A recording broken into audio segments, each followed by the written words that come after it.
Around the World in 80 Days by Jules Verne, Chapter 26, in which Phileas Fogg and party travel by the Pacific Railroad.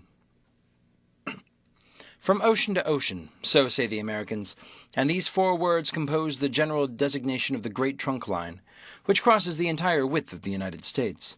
The Pacific Railroad is, however, really divided into 2 distinct lines: the Central Pacific, between San Francisco and Ogden, and the Union Pacific, between Ogden and Omaha.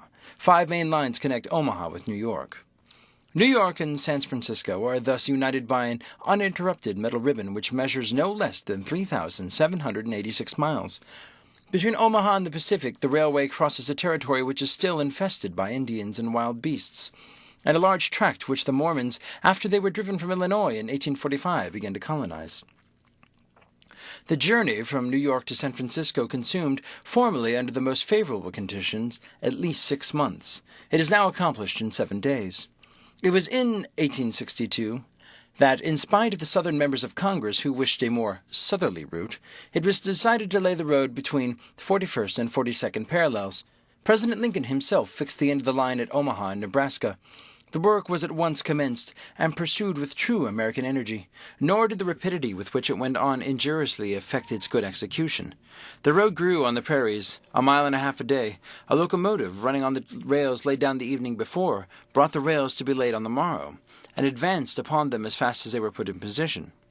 The Pacific Railroad is joined by several branches in Iowa, Kansas, Colorado, and Oregon.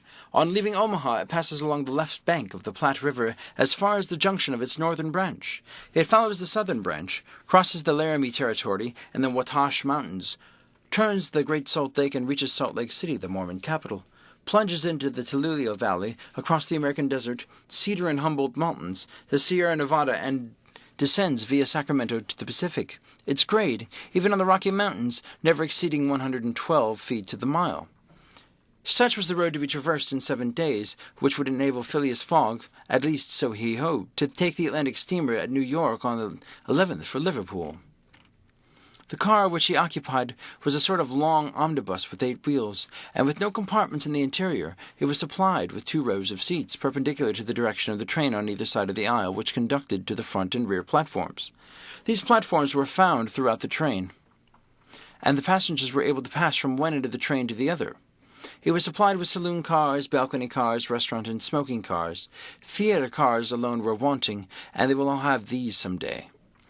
Book and news dealers, seller of edibles, drinkables, and cigars, who seemed to have plenty of customers, were continually circulating the aisles.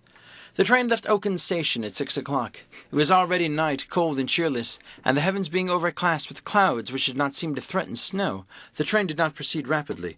Counting the stoppages, it did not run more than 20 miles an hour, which was a sufficient speed, however, to enable it to reach Omaha within its designated time. There was but little conversation in the car, and soon many of the passengers were overcome with sleep. Passepartout found himself beside the detective, but he did not talk to him. After recent events, their relations with each other had grown somewhat cold. There could no longer be mutual sympathy or intimacy between them. Fix's manner had not changed, but Passepartout was very reserved and ready to strangle his former friend on the slightest provocation. Snow began to fall an hour after they had started, a fine snow, however, which could absolutely not obstruct the train. Nothing could be seen from the windows but a vast white sheet against which the smoke of the locomotive had a grayish aspect. At 8 o'clock a steward entered the car and announced that the time for going to bed had arrived, and in a few minutes the car was transformed into a dormitory. The backs of seats were thrown back, bedsteads carefully packed were rolled over by an ingenious system. Berths were suddenly improvised, and each traveler had soon at his disposition a comfortable bed, protected from curious eyes by thick curtains. The sheets were clean and the pillows soft. It only remained to go to bed and sleep, which everybody did, while the train sped across the state of California. The country between San Francisco and Sacramento is not very hilly. The Central Pacific, taking Sacramento for its starting point, extends eastward to meet the road from Omaha. The line from San Francisco to Sacramento runs a northeasterly direction, along the American River, which empties into San Pablo Bay.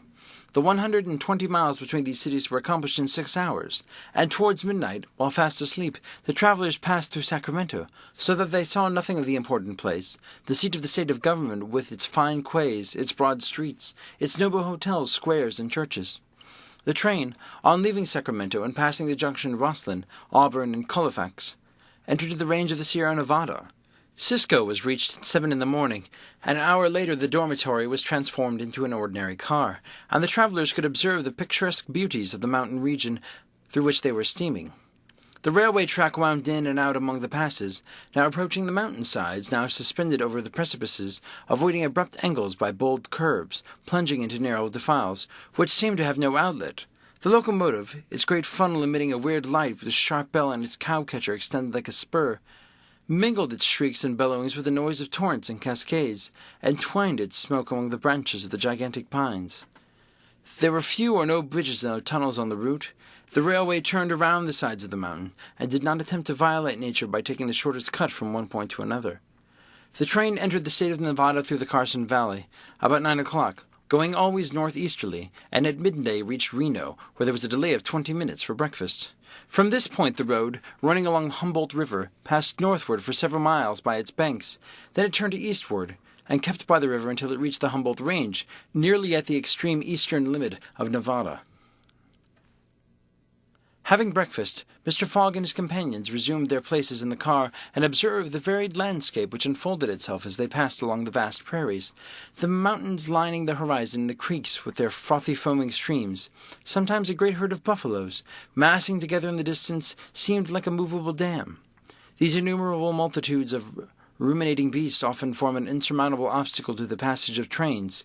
Thousands of them have been seen passing over the track for hours together in compact ranks. The locomotive is then forced to stop and wait once more until the road is clear. This happened, indeed, to the train in which Mr. Fogg was traveling. About 12 o'clock, a group of 10 or 12,000 head of buffalo encumbered the track.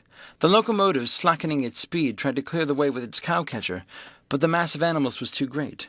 The buffaloes marched along with a tranquil gait, uttering now and then the deafening bellowings. There is no use of interrupting them, for having taken a particular direction, nothing can moderate and change their course. It is a torrent of living flesh which no dam could contain. The travelers gazed on this curious spectacle from the platforms, but Phileas Fogg, who had the most reason of all to be in a hurry, remained in his seat, and waited philosophically until it should please the buffaloes to get on out of the way. Passepartout was furious at the delay they occasioned, and longed to discharge his arsenal of revolvers upon them. "What a country!" cried he. "Mere cattle stop the trains, and go by in procession, just as if they were not impeding travel. Parbleu! I should like to know if Mr. Fogg foresaw this mishap in his programme. And here's an engineer who doesn't care to run the locomotive into the herd of beasts." The engineer did not try to overcome the obstacle, and he was wise. He would have crushed the first buffaloes, no doubt with the cowherder, but the locomotive, however powerful, would have soon been checked. The train would have inevitably been thrown off the track, and it would have been helpless. The best course was to wait patiently and regain the lost time by greater speed when the obstacle was removed. The procession of buffaloes lasted 3 full hours, and it was night before the track was clear.